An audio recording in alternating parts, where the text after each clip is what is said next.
হযরত দাউদের তেলাওয়াত শুনে বনের পশুরা পর্যন্ত স্টক করে মারা যাইতো। সুরের মোহনা এতই চমৎকার ছিল, এতই সুন্দর সুর, পাখিরা পাগল পারা হয়ে যাইত। বনের নদীর মাছগুলি নদীর কিনারে এসে কান লাগায় থাকতো। আল্লাহ ডাক দিলেন, না ইহুদিরা সাবধান, তোরা শনিবারের দিন মাছ মারবি না। ওরা কি করলো জানেননি? ওরা পুরা সমুদ্রের পাশ এলাকা ঘিরে ফেললো। দাউদ আলাইহিস সালাম যেখানে বসে জবুর শরীফ তেলাওয়াত করত, বর্তমানে বাইতুল আকসা ফিলিস্তিনের পাশেই হযরত দাউদের আস্তানা। হযরত দাউদ নবী এই সমুদ্রের পাড়েই তিনি কোরআন জবুর শরীফ তেলাওয়াত করতেন। যে সমুদ্রটা গাজার সীমান্তের পাশে আপনারা দেখেন, এই সমুদ্রের পাড়েই দাউদ আলাইহিস সালাম জবুর শরীফ তেলাওয়াত করতেন। সমুদ্রের মাছগুলি এসে এসে হযরত দাউদের তেলাওয়াত শোনার জন্য পাশে বসে থাকতো। আর ইহুদিরা ওই শনিবারের দিন আল্লাহ মাছ শিকার করতে না করে দিলেন। ওরা চারপাশ দিয়ে ঘিরে ধরলো, একটু জায়গা রাখলো যাতে মাছ আসতে পারে। ওই জায়গার ভিতরে দিয়ে ফাঁকার মধ্যে দিয়ে মাছ এসে হযরত দাউদের তেলাওয়াত শুনতো। আর ইহুদিরা রবিবারের দিন আইসা ওই মাছগুলি তারা মারতো। আল্লাহর পয়গম্বর দাউদ নবী ডাক দিয়ে বললেন, এই ইহুদিরা, এই শনিবারের দিন তোমরা মাছ মারবা না। ইহুদিরা কয়, আমরা শনিবারে তো মাছ মারি না, আমরা রবিবারের দিন মাছ মারি। কত বড় সিটার চিন্তা করতে পারছে ও জাতি, আগে থেকে সিটার। 300 নবী হত্যা করছে এই জাতি, 300 নবী হত্যা করেছে। যেই জাতি নবী মেরেছে সেই জাতি ফিলিস্তিনের বাচ্চাদেরকে মারবে, তাতে কোনো কিছুই আসা যায় না। কথা কোন ঠিক কিনা? ওরা আগে থেকে নিকৃষ্ট। খুব মনোযোগ দেন। হযরত দাউদ নবী বললেন, তোমরা মাছ মারবে না। ওরা কা হুজুর, আমরা তো শনিবারের দিন মারি না, আমি তো রবিবারের দিন মারি। ওরা রোববারের দিন মাছ মারতে লাগলো। আল্লাহর পয়গম্বর বলল, না তোমরা মাছ মারো না, যদি মাছ মারো খোদার পক্ষ থেকে গজব আসবে। ওরা বলল, দেখি কি গজব আমাদের উপরে আসে। ওরা রোববারের দিন মাছ মারতে লাগলো। আল্লাহ রাব্বুল আলামিন ওরা রোববারের দিন মাছ মারলে কি হবে, মাছ টাছ মাইরি নিয়ে সুন্দর করে বাজিটাজি ফিরাই টিরাই করে রাত্রিবেলায় খেয়ে ঘুমাইছে। সকালবেলা উঠে দেখে সব কয়টা আল্লাহ বানর বানাই ফেলছে। আল্লাহু আকবার। কি বানাইছে? বানর বানাইছে। একটা লেজ, বেডি বেডি বানর হইছে, বেড়া বেড়া বানর হইছে, ছোট ছোট বাচ্চারা ছোট ছোট বাচ্চা বানর হইছে। ওরা যে এলাকার মধ্যে থাকতো ওই এলাকার মানুষেরা দেখতে গেছে, হাই হাই ওরা তো সকালবেলা বের হয়, আজকে 10টা 12টা বাজে গেল, আসে না কেন? ওরা যায় দেখতেছে ওদের এলাকার সব বানর হয়ে গেছে, জাইলা পট্টি আর জাইলা পট্টি নাই, সব বানর হয়ে গেছে। 3 দিন পর্যন্ত তারা ওই বানর অবস্থায় ছিল। এরপরে 3 দিন পরে তাদেরকে আল্লাহ ধ্বংস করে দিলেন। যারা হযরত দাউদ নবীর কথা মানে নাই, এই বনি ইসরাইলের এই বানরের জাত, এখনো তারা আল্লাহর কথা না হয় না। আজকে বাইতুল আকসা দখল করার জন্য হাজার হাজার ফিলিস্তিনিদেরকে যারা হত্যা করে, আমরা যতদিন বেঁচে থাকবো ততদিন পর্যন্ত ওদের সাথে ওদের জিহাদ চলবে। এই কথা বলেন ঠিক কি না? প্রিয় সুন্নি মুসলমান, খুব মনোযোগ দিয়ে শুনিয়া যান। এই সেই ইহুদি জাতি বড় নিকৃষ্ট। আহা, বেঈমানদের কাছে, কিছু বেঈমানদের কাছে কিছু মুসলিম নামক বেঈমান মাথা বিক্রি করে দিবে। এটা আজকে থেকে না, বহু বছর আগে এই বাইতুল আকসা মুসলমান দখল করে নিয়েছিল খ্রিস্টানরা। সেটার নাম ছিল ক্রুসেড। ইতিহাসটা সংক্ষিপ্ত বলে দিয়ে যাই। এই ক্রুসেড 10 লক্ষ খ্রিস্টান সেনাবাহিনী, ইউরোপের সমগ্র রাজ্য এবং ইউরোপের সমগ্র সাম্রাজ্য, সমস্ত রাজারা মিলে বিরাট একটা বাহিনী করলো। ইহুদি, খ্রিস্টান এবং অন্যান্য ধর্মের সব, আফ্রিকার খ্রিস্টান, ইউরোপের খ্রিস্টান, এশিয়া মাইনরের খ্রিস্টান, পুরা ইহুদি খ্রিস্টানরা মিলে 10 লক্ষ সৈন্য দিয়ে মুসলমানদের উপর তারা ঝাঁপিয়ে পড়লো। একটা একটা করে 23টা মুসলিম দেশ তারা দখল করে নিয়ে চলে গেল। 23টা মুসলিম দেশ দখল করার পরে বাইতুল আকসা বর্তমান ফিলিস্তিন পর্যন্ত তারা দখল করে নিয়ে গেল। বাইতুল আকসা দখল করার পরে যেদিন তারা বাইতুল আকসা দখল করেছিল, আজকে তো ৭৬ বছরে ১ লক্ষ ফিলিস্তিনি হত্যা হয়েছে। আর তারা ৩ দিনের মধ্যে বাইতুল আকসার ১ লক্ষ মুসলমান তারা শহীদ করেছিল। প্রায় গিরা পর্যন্ত রক্তে বাইতুল আকসা ডুবেছিল।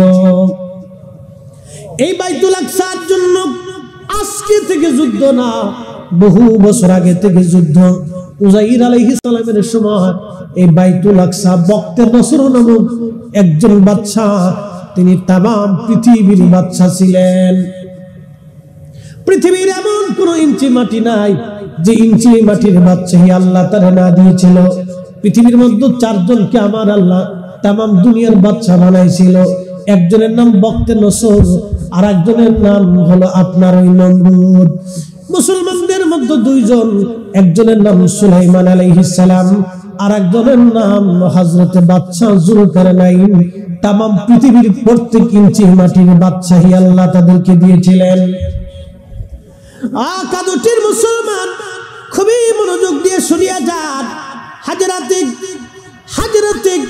বাদশা যুলকারনাইন, সুলাইমান আলাইহিস সালাম 2 জন মুসলমান ছিলেন। বক্তে নসর কাফের ছিল। বাইতুল আকসা হত্যা করলো সে, হাজার হাজার মানুষ সে মেরে ফেললো। একবারে পুরা বাইতুল আকসাকে বিরান করে দিলেন। উজাইর আল্লাহ বলেন, উজাইর বাইতুল আকসা দেখার জন্য তুমি একটু যাও। হযরত উজাইর আলাইহিস সালাম বাইতুল আকসা দেখার জন্য গেলেন। বাইতুল আকসা উনি যায় দেখলেন হাজার হাজার মানুষের লাশ পড়ে আছে। বাড়ি ঘর আগুন দিয়ে পুরানো হয়ে গেছে, কোনো মানুষজন নাই, কিচ্ছু নাই। গরু ছাগল হাঁস মুরগি ভেড়া বকরি সব মার্ডার, শুধু শিয়াল কুত্তে ঘুরতেছে, কোনো মানুষজন নাই। হযরত উজাইর ডাক দেখায়, রব এই বাইতুল আকসা শহরটা তো একবারে বিরান হয়ে গেছে, আল্লাহ এটা কি করে আবার নতুন করে শহর হবে? 50 বছর আগে ঢাকার ওই যে আপনার নদী আছে বুড়িগঙ্গা, 50 বছর আগে বুড়িগঙ্গা নদীর পানি মানুষ নিয়ে রান্না করছে, কিন্তু 50 বছর যাইতে না যাইতেই এই বুড়িগঙ্গার মানুষ তো রান্না করার দূরের কথা, বুড়িগঙ্গার পানির কাছে বাবা যাওয়াই যায় না গন্ধে। কি কথা ঠিক কিনা? ঢাকা শহর 100 বছর আগে শহর ছিল না, আজকে 100 বছর একবারে কোটি কোটি মানুষের আবাস, কিন্তু 100 বছর পরে এটা মরুভূমিও হয়ে যেতে পারে। কি কথা কর না কেন? হযরত উজাইর ডাক দেখে, রব কি করে এটা আবার পুনরায় গঠন হবে? আল্লাহ বলেন, উজাইর তুমি দেখবা এটা আমি কি করে আবার পুনরায় গঠন করি। হযরত উজাইর আলাইহিস সালাম বাড়ি থেকে আসছিলেন, ওনার হাতের মধ্যে ছিল খেজুরের আঙ্গুরের রস, আর ছিল রুটি, আর ছিল খেজুর, কিছু পানি নিয়ে আসছিলেন। উনি ওই খেজুর আঙ্গুরের রস ওনার খাবারের বাসনটা উনি পাশে রাখলেন। ওনার গাধা ছিল, গাধাটাকে উনি ওই ওনার পাশে একটা গাছ ছিল, ওই গাছের ডালের সঙ্গে গাধার রশি বাঁধলেন। ওই গাছের নিচে হযরত উজাইর ঘুমিয়ে পড়লেন। ঘুমের মধ্যে আবার আল্লাহ জান কবজ করে নিলেন। এই জন্য ঘুমটা মৃত্যুর মতো, মানুষ যখন ঘুমায় তখন তার রূহটাকে আমার আল্লাহ রাব্বুল আলামিন আরশে মুআল্লার নিচে নিয়ে চলে যান। ঈমানদারদের রূহ আল্লাহ আরশের নিচে নিয়ে যান। সুবহানাল্লাহ বলেন। বলতেছিলাম হযরত উজাইর আলাইহিস সালামের কথা। ইহুদিদের সাথে আমাদের পার্থক্য কোথায়? খুব মনোযোগ দেন। হযরত উজাইর আলাইহিস সালাম রবকে বললেন, রব বিরাট এই ভূখণ্ডটা আজকে বিরান হয়ে গেছে, আল্লাহ কি করে এই ভূখণ্ড আবার জনবসিত হবে? আল্লাহ বলেন, উজাইর দেখবা তোমাকে আমি দেখাচ্ছি। হযরত উজাইর আলাইহিস সালাম গাছের নিচে ঘুমিয়ে পড়েছেন। ঘুমের মধ্যে আল্লাহ ওনার জান কবজ করে নিয়ে গেলেন। ওই গাছের নিচে আবার আল্লাহ উজাইরকে 1 দিন আর 2 দিন না 100 বছর পর্যন্ত আল্লাহ গাছের নিচে বসায় রাখলেন। একবার জোরে বলা যাবে কি সুবহানাল্লাহ? কত বছর? 100 বছর পর্যন্ত লোক চক্ষুর আড়ালে রাখলেন। 100 বছরে তার শরীর পচল না, 100 বছর পর্যন্ত আল্লাহ তারে বসায় রাখলেন। আহা, 100 বছর পর্যন্ত আল্লাহ তারে ওই গাছের নিচে বসাইলেন। তার গাধা মরে পচে হাড্ডিগুলি একবারে সাদা হয়ে বের হয়ে গেল, কিন্তু তার ওই যে পানি ছিল আর ওই খেজুর ছিল, রুটি ছিল এবং আঙ্গুরের রস ছিল, এগুলি নষ্ট হলো না। হযরত উযাইর আলাইহিস সালাম 100 বছর পরে আল্লাহ রাব্বুল আলামিন তার আবার জিন্দা করলেন। 100 বছর পরে যখন আমার আল্লাহ জিন্দা করলেন, সর্বপ্রথম তার চোখ আল্লাহ জিন্দা করলেন। একবার জোরে বলা যাবে কি সুবহানাল্লাহ? চোখ জিন্দা করার পরে আমার আল্লাহ বাকি অঙ্গ প্রত্যঙ্গ জিন্দা করলেন। আল্লাহ দেখালেন, উযাইর তুমি তোমার নিজের দিকে তাকাও, তোমারই আমি আল্লাহ কেমনে জিন্দা করতেছি তুমি দেখো। হযরত উযাইর 100 বছর পরে জিন্দা হলো। যখন তিনি ঘুমাইছিলেন তখন ছিল সকালবেলা, যখন তিনি জিন্দা হলেন তখন ছিল বিকেল বেলা। আল্লাহ ডাক দিলেন, উযাইর রে, কত বছর ধরে তুমি এখানে ঘুমানো, কত বছর ধরে তুমি এখানে মরে আছো? উযাইর বলে, রব, সকালবেলা ঘুমাইছিলাম, এখন বিকেল বেলা হয়েছে। আল্লাহ, সকালে ঘুমাইলাম, এখন তো বিকেল হয়েছে। আল্লাহ, এই তো মাত্র ঘুমাইছি আর মাত্র ঘুম ভাঙলো। আল্লাহ বললেন, না রে উযাইর, তুমি সকাল আর বিকাল করো নাই, তোমার এই সকাল আর বিকালের মধ্যেই আমি আল্লাহ রাব্বুল আলামিন 100 বছর পার করে দিছি। প্রিয় মুসলমান, হযরত উযাইর আলাইহিস সালামের কথাটা আমি বলে দিয়ে যাই। হযরত উযাইর আলাইহিস সালাম আল্লাহকে ডাক দিয়ে বলেন, রব, ঘুমাইছিলাম তো সকালবেলা, ঘুম ভাঙলো তো বিকেল বেলা। আল্লাহ ডাক দিয়ে বলেন, উযাইর, তুমি সকাল আর বিকেল করো নাই, তুমি সকাল আর বিকেলের ভিতরে 100 বছর আমি আল্লাহ তোমারে কাটাই দিছি। নবীজি মেরাজে গেলেন। মেরাজে যাওয়ার পরে বাইতুল আকসায় 1.25 লক্ষ নবীর সাথে নবী কথা বললেন। এরপরে প্রথম আসমান গেলেন, তারপরে প্রথম আসমানে নবীদের সাথে সাক্ষাৎ হলো, তৃতীয় আসমানে দেখা হলো, চতুর্থ আসমানে দেখা হলো, পঞ্চম আসমানে দেখা হলো, ষষ্ঠ আসমানে দেখা হলো। সিদরাতুল মুনতাহায় গেলেন, আল্লাহর সাথে দেখা সাক্ষাৎ করে কথা বলে। আল্লাহর নবী জান্নাত জাহান্নাম দেখে আরশে মুআল্লায় কথা বলে তিনি আল্লাহ বলেন, হাবিব, আপনারা 50 ওয়াক্ত নামাজ দিলাম, নিয়ে চলে যান। আল্লাহর নবী নিয়ে আসলেন। ষষ্ঠ আসমানে মুসা নবীর সঙ্গে দেখা হয়ে গেল। মুসা নবী কয়, ইয়া রাসূলুল্লাহ, আল্লাহ আপনাকে কি দিয়েছে? বলে, আমার উম্মতের জন্য 50 ওয়াক্ত নামাজ দিয়েছে। মুসা নবী ডাক দেখে, হুজুর, আমার শিক্ষা এবং দীক্ষা অনুযায়ী, আমার বুঝ অনুযায়ী আপনার উম্মত 50 ওয়াক্ত নামাজ পড়বে না, আপনি তাড়াতাড়ি যান, আল্লাহর কাছ থেকে কমাই নিয়ে আসেন। নবীজি ষষ্ঠ আসমান থেকে আবার সিদরাতুল মুনতাহায় আসলেন। এখান থেকে 5 ওয়াক্ত কমানো হলো। আবার ষষ্ঠ আসমানে গেলেন, মুসা নবীকে আরো 5 ওয়াক্ত কমান, আরো কমাই নিয়ে আসেন। আল্লাহর নবী আবার সিদরাতুল মুনতাহায় গেলেন, ওখান থেকে আরো 5 ওয়াক্ত কমাইলো। এইভাবে 9 বার আসা যাওয়ায় 45 ওয়াক্ত কমাইয়া আমার আল্লাহ 5 ওয়াক্ত নামায় রাখলেন। একবার জোরে বলা যাবে কি মারহাবা? আল্লাহ বললেন, মরা থেকে আমি আল্লাহ জিন্দা বের করি, জিন্দা থেকে মরা বের করি। মনোযোগ দেন। হযরত উযাইর আলাইহিস সালামকে আল্লাহ বলেন, উযাইর, দেখো, তোমার এই যে মরা গাধা মরে হাড্ডি বের হয়ে গেছে। উযাইর রে, উযাইর, তুমি তোমার পানির দিকে তাকাও, খাবারের দিকে তাকাও, এগুলো আমি আল্লাহ নষ্ট করি নাই। উযাইর রে, দেখলে আমি আল্লাহর কারিশমা, দেখলে আমি আল্লাহর কুদরত। হযরত উযাইর সিজদার মধ্যে পড়ে গেছে। আল্লাহ, আল্লাহ তুমি সর্বশক্তিমান। আল্লাহ বলেন, উযাইর, বাইতুল আকসার দিকে তাকাও। বাইতুল আকসার দিকে তাকায় দেখলো 100 বছর আগে যেটা বিরান ভূমি হয়েছিল, 100 বছর পরে সেই শহর আগের চাইতে সুন্দর হয়েছে। হাজার হাজার মানুষ সেই শহর আবার ভরে গেছে। ইসরাইল যতই চেষ্টা করুক মুসলমান শূন্য করবে বাইতুল আকসা, ওই ইসরাইল চিরতরে জমিন থেকে হারায় যাবে, কিন্তু এটা মুসলমানের সম্পদ, মুসলমানেরই থাকবে। এখানে আবার আজান হবে, কালেমার আওয়াজ হবে। কথা বলেন ঠিক কিনা? বিশ্বাস আছে? হযরত উযাইর আলাইহিস সালাতু ওয়াস সালাম আল্লাহকে ডাক দিলেন, রব, আমার গাধা তো মরে গেছে, এখন আমার বাড়ি যাওয়ার দরকার, গাধা ছাড়া আমি কেমনে যাব? আল্লাহ বলেন উযাইর রে, তোমার গাধাগুলি হাড্ডি গুড্ডি তুমি এক জায়গা করো, এক জায়গা করে হাড্ডি এক জায়গা করে গুছাই গেছে আনো, এরপরে দেখবা গাধা কিভাবে জিন্দা হয়। হযরত উযাইর আলাইহিস সালাম দেখলেন হায় হায়, গাধার সামনের পা সামনে চলে গেল, পিছনের পা পিছনে চলে গেল, মেরুদণ্ডের পা মেরুদণ্ডে চলে গেল, মাথার হাড্ডি মাথার কাছে চলে গেল, কানের হাড্ডি কানের কাছে চলে গেল, অঙ্গ প্রত্যঙ্গ যেখানে যেটা সেটা ফিটিং সিটিং হতে লাগলো। উযাইর দেখলেন চামড়া গজাইলো, গোশত হইলো, রক্ত হয়ে গেল, পিত্তথলি হয়ে গেল, পেট হয়ে গেল। ওই গাধাটা কিছুক্ষণ পরে দাঁড়ায় হাম্বা হাম্বা করে ডাকতে লাগলো, একবার জোরে বলা যাবে আল্লাহু আকবার। সে আল্লাহর পাওয়ার আছে।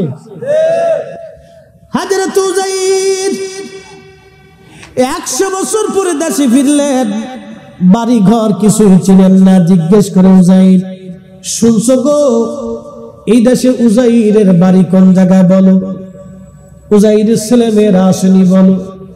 বলে হ্যাঁ, উযাইর নামক একজন আল্লাহর বান্দা ছিল, নবী ছিল, তার বাড়ি তো ওই এলাকায়। খুঁজতে খুঁজতে বাড়ি চলে গেছেন, বাড়িঘর চিনে নেয় না। 100 বছর পরে সব পরিবর্তন হয়ে গেছে। যায় দেখে উযাইরের দাসী একবারে বুড়ি হয়ে গেছে, চোখে দেখে না, দাসী বসে বসে কাঁদতেছে। সালাম দিলেন আর ডাক দে, বলেন যে কি উযাইরের বাড়ি? দাসী ডাক দেখা, হা কে আপনি গো? উযাইরের খোঁজ নেন, অথচ উযাইরের খোঁজ তো আজ পর্যন্ত কেউ নেয় না। বলে আমি উযাইর, 100 বছর ধরে আমি মরেছিলাম, 100 বছর পরে আল্লাহ আমার জিন্দা বানাইছে। দাসী ডাক দেখা, হায় হায় বলেন কি? 100 বছর পরে আল্লাহ আবার জিন্দা বানাইলো। কি করে বুঝবো? আমার উযাইর তো মুস্তাজাবাতুদ দাওয়া ছিল। উযাইর দোয়া করতে দেরি হইতো, দোয়া কবুল হইতে দেরি হইতো না। আপনি যদি উযাইর হন, আমি আপনার দাসী, আজ বৃদ্ধ হয়ে গেছি, বুড়া হয়ে গেছি, চোখে দেখি না, আপনি আমি ল্যাংড়া হয়ে গেছি, চলতে পারি না। আপনি আমার জন্য দোয়া করে দেন, যদি রব আমার আল্লাহ আমার চোখ ভালো করে দেয়, যদি আমার পঙ্গুত্ব আল্লাহ ভালো করে দেয়, তাহলে আমি বুঝবো আপনি আল্লাহর নবী উযাইর আলাইহিস সালাম। একবার জোরে বলা যাবে আল্লাহু আকবার। হযরতে উযাইর দোয়া করে, রব আমার দাসীর চোখ তুমি ভালো করে দাও, আমার দাসী ল্যাংড়া ভালো করে দাও।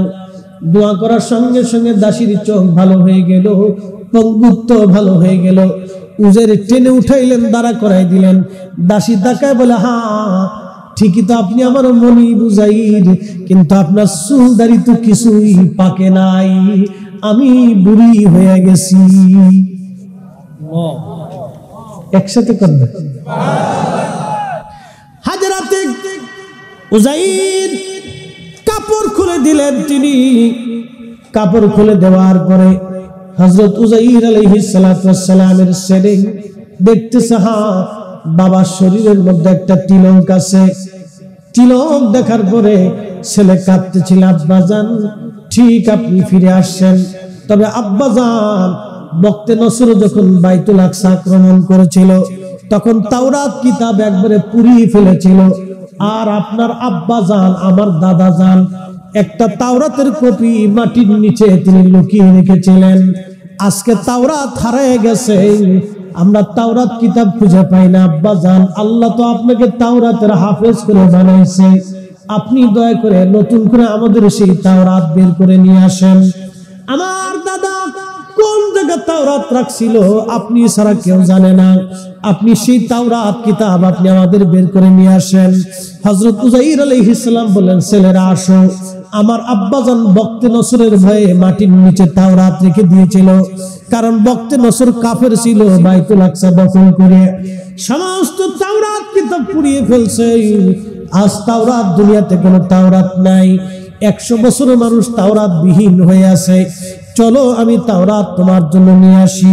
সবাই গেলেন, ওনার আব্বাজান যেখানে তাওরাত লুকিয়ে রাখছিলেন, হযরত উযাইর আলাইহিস সালাম সেইখান থেকে তাওরাত বের করে নিয়ে আসলেন। কিন্তু তাওরাতের কপি নষ্ট হয়ে গেছে মাটির কারণে। 100 বছর পর্যন্ত মাটির নিচে থাকার কারণে তাওরাতের লেখা আর নাই। হযরত উযাইর আল্লাহকে ডাক দিয়ে বলতেছে, রব, তাওরাত দুনিয়া থেকে হারাই গেছে, আপনি দয়া করে আমার স্মৃতির ভিতরে কালবে আবার তাওরাত জমা করে দেন। আমার রব্বুল আলামিন তার কালবের ভিতরে আবার তাওরাত জমা করে দিলেন। হযরত উযাইর আলাইহিস সালাম তাওরাত লিখতে লাগলেন। উনি সেই তাওরাত দিয়েছিলেন, এটাই সেই তাওরাত। এটার তাওরাত, সেই তাওরাত উযাইর আবার পাইলেন, ওনার কালবের ভিতরে আবার আল্লাহ জমা করে দিলেন। এই সেই ইহুদিরা বলতে লাগলো, উযাইর কোনো মানুষ না, উযাইর হলো আল্লাহর ছেলে, আল্লাহর বেটা, আল্লাহর সন্তান উযাইর। উযাইর কোনো মানুষ না। একবার জোরে বলা যাবে কি নাউজুবিল্লাহ? ওখান থেকে ইহুদিরা বলে উযাইর আল্লাহর ছেলে, উযাইর আল্লাহর ছেলে। ওইখান থেকে বলা শুরু করলো উযাইর আল্লাহর বেটা। এখান থেকে ইহুদিদের সাথে আমাদের মত পার্থক্য শুরু হয়ে গেল। আজ পর্যন্ত ইহুদিদের বিশ্বাস উযাইর আল্লাহর বেটা, আল্লাহর ছেলে, আর খ্রিস্টানদের বিশ্বাস ঈসা নবী আল্লাহর ছেলে। একবার জোরে বলা যাবে কি নাউজুবিল্লাহ? খ্রিস্টানরা বলে হযরত মারিয়াম আল্লাহর স্ত্রী, আর ঈসা আলাইহিস সালাম আল্লাহর ছেলে। নাউজুবিল্লাহ কি আসছে না জোরে? তাহলে ওদের ঈমান ঠিক আছে? ঈমান ঠিক আছে? নাই। কথা বুঝেন নাই? যারা বলে ঈসা আল্লাহর ছেলে, তাদের ঈমান ঠিক আছে? যারা বলে মরিয়ম আল্লাহর স্ত্রী, তাদের ঈমান ঠিক আছে? যারা বলে উযাইর আলাইহিস সালাম আল্লাহর বেটা, ওদের ঈমান আছে? উযাইর আল্লাহর ছেলে, এটা ইহুদিদের বিশ্বাস। বুঝতে পারছেন? ওই সেই ইহুদি জাত এখন সেটা আয়েশা বাইতুল আকসার ভূমিতে 70 বছর ধরে তারা টার্গেট করতেছে এই জমিন দখল করার জন্য। এটা আশ্চর্য। ঘুমাইছেন আপনি, রূহ নিয়ে গেছে আরশে মুআল্লার নিচে, ওখান থেকে রূহটা আপনার শরীরে অ্যাডজাস্ট কাজ করতেছে।